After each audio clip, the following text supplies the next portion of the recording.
छोड़ी गवना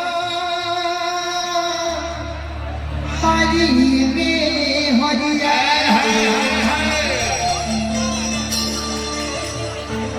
तो प्रिय भैया गुलारी के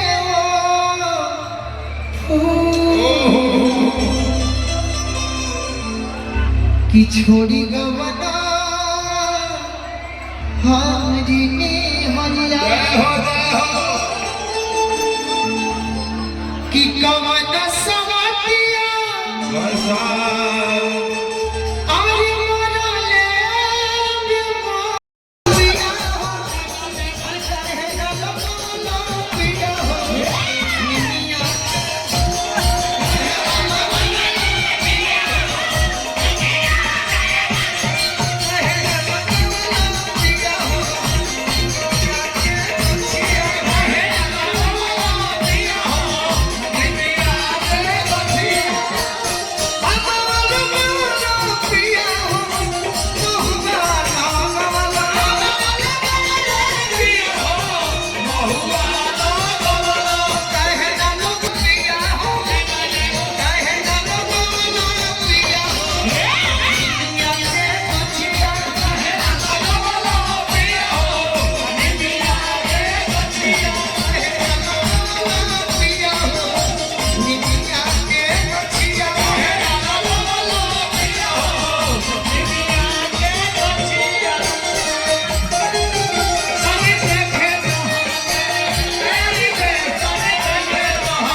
सबसे पहले हम धन्यवाद अपने मुखिया जी के जे जिला में हमारे से डेराई मिला इसलिए हमारा सरस्वती के आशीर्वाद मिलल बा कि हम कोनो भी जिला में जाइला तो हमारा बड़ी आशीर्वाद मिलेला।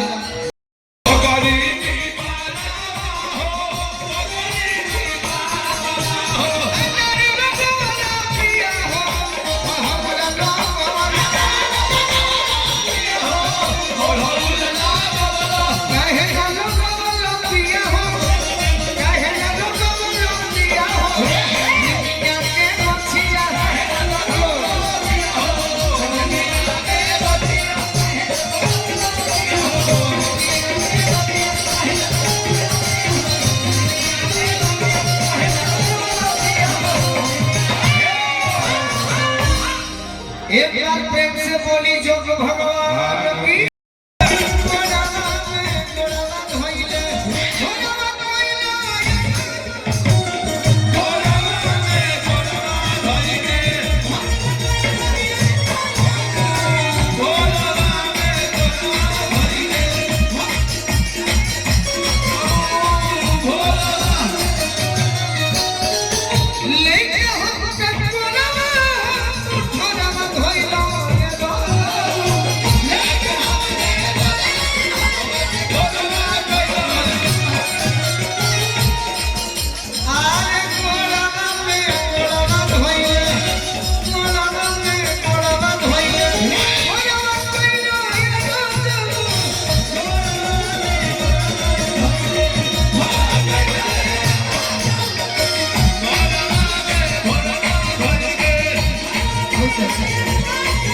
संसद में